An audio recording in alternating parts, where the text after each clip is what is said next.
So I was watching The Phantom Menace the other day for research purposes, Yeah. obviously, not for funds. And in the background, my girlfriend noticed Warwick Davis. Yeah. It's just in the background, pretty much dressed up as Willow. Yeah, I mean, are you talking about during the pod race? Yes. I'd never noticed that before. Maybe because I've just washed all of Phantom Menace completely out of my head a little bit.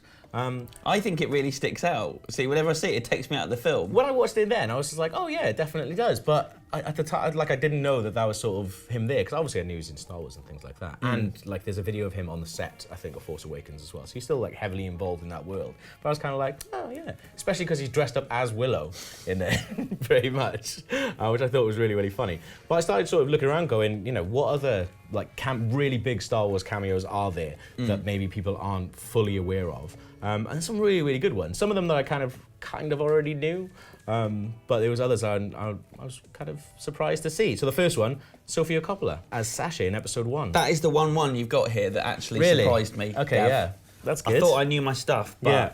that was a real shocker. I had no idea that she was in it. Yeah, she appears briefly in episode 1 as one of Padme's handmaidens. And she doesn't spoil it in the way that she spoiled The Godfather 3, so that's a relief. Who else have we got? Rose Byrne Yeah, as Dorme. also playing another one of the handmaidens. The Yeah, handmaidens get quite a lot episode of time. And Keira Knightley. That's a big, quite famous one. Yes, that's what I thought. So that one, that's the one I kind of always knew. But then I was talking to my girlfriend, who's a massive Star Wars fan, and she didn't know that Keira Knightley plays Padme's decoy in it. But if you look at it, she really looks like Natalie Portman. Yeah, I mean, she wasn't Keira Knightley at the time. No, so yeah. It was just, oh, that girl's really pretty. Yeah. She's like as pretty as Natalie Portman. And then she became famous, and then it was only after a while that people kind of put two and two together. Yeah. This is one of my favourite ones. Ralph Brown as Rick Olay in episode 1. Ralph Brown gets around a little bit, actually. He's in a lot of things, because he's kind of like a chameleon. Yeah. But I guess best known for With Nell and I. Yes, or Wayne's World 2, or season 1, episode 5 of Jonathan Creek, No Trace of Tracy. Yeah, that's what immediately sprung to mind. It's him from Jonathan Creek. Yes, it is. There he is. This is a good one, though. Joel Edgerton. Yeah, so that Yes. kind of ties into what you were saying about it being shot, episode 2 and 3 being shot a lot in Australia. Yeah, and that was the first time I was really aware of him as an actor. Yeah, so he plays Uncle Owen in now, which is pretty cool. This is a really good one, which I didn't know till I started researching it. John Ratzenberger, Cliff from Cheers and all of the Pixar movies. Yeah. He plays Major Bren Derlin in Empire Strikes Back. Yeah. So he just casually pops up as a rebel commander. Another guy who pops up in a lot of things in Yes, the 80s and definitely, 90s, though. He's kind of he's like a solid character actor who would Yeah. just... unless you recognised him as Cliff and then it takes you out of the movie again. Well, yeah, that's kind of what happened with Warwick Davis's one. You've got Julian Glover here. Yeah. Is that because he's in Game of Thrones? Yes. Because I don't watch Game of Thrones. And this is one that I was like, as soon as I saw him, it looks nothing like him. Yeah. But it's kind of fun to know that he's in it. But one that I omitted from this, because it was too similar to this one, which I know you probably like, is Mr. Bronson. Yes. But that's kind of not really a cameo, so... Mr. Bronson, terrifying in Grange Hill Yeah. and quite frightening in Star Wars as Yes, well. he is, yeah. Yeah. He's got a really good death scene as well in Star Wars. I'd forgotten this one that you've got down here, though. Dominic West in episode 1. Yeah. He plays, it's a tiny, tiny role as a guard who has one line who says, "The boy is here to see Padme." I couldn't find, this is how like bad it is, I couldn't find a high-res photo of him. So there he is in the hour. I haven't seen you done that. That's really Yeah, funny. That's not him in Phantom Menace, that's him in the hour, which is really good. But looking through these are all people who actually became famous after Yeah. they did them. So they're cameos, but I guess they're not like cameos where they were brought in to play a small role. I don't know if you could say that for Ralph Brown.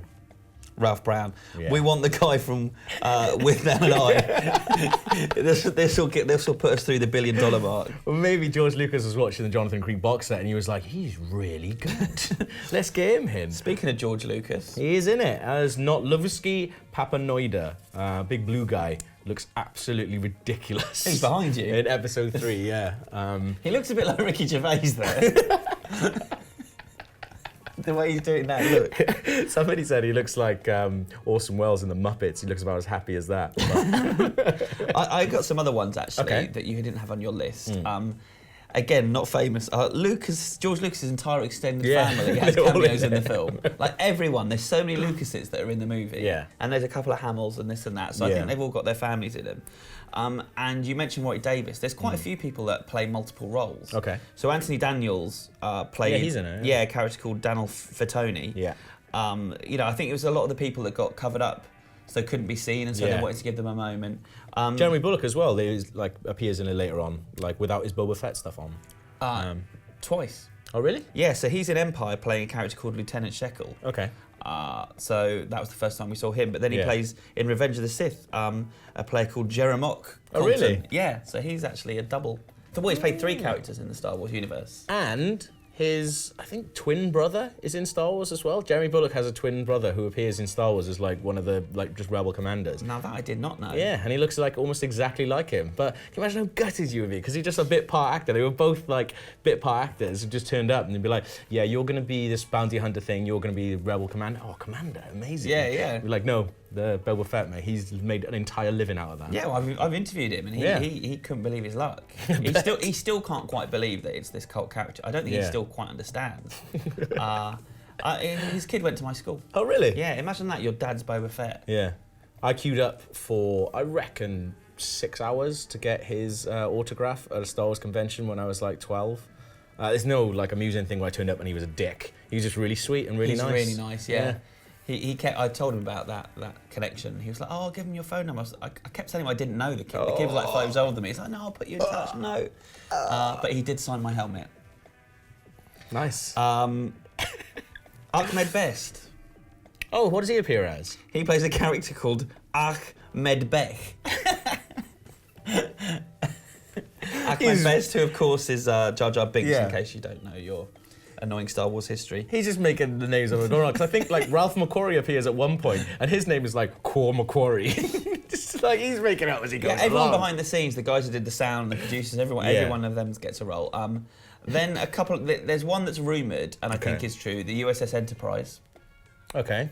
Apparently appears in the background in one of the prequels. Oh, that's good. But probably the best one is E.T. Yeah, E.T. and Phantom Menace. In that the is Senate. a really good one. Yeah. That is the very best That's the best cameo you can get. That is pretty good. Yeah. Joe Johnson, the director, appears in a bunch, but I reckon that was just because he was down on the day. You know, like just a friend visiting another friend, be like, no, stick that on, mate. No, well, he designed a lot of. Oh, okay. Well, yeah. He I didn't know that. No, he was on Star Wars right from the start. He designed some of the best things in Star Wars. Oh, really? So, yeah, we owe a lot of the look of Star Wars to him, literally to him. I didn't know that. He's one of the most important players in that story. That's awesome. I thought maybe he was just like on the day and just like come to visit his mate. No, get a Stormtrooper uniform on. Now you're in that. So that's really good ones. I really like those. That was fun, wasn't it? Yes. Did we miss any out though? Probably. Obviously, you're going to let us know. Rebelbase@ign.com. But for everything else Star Wars, stay right here on IGN.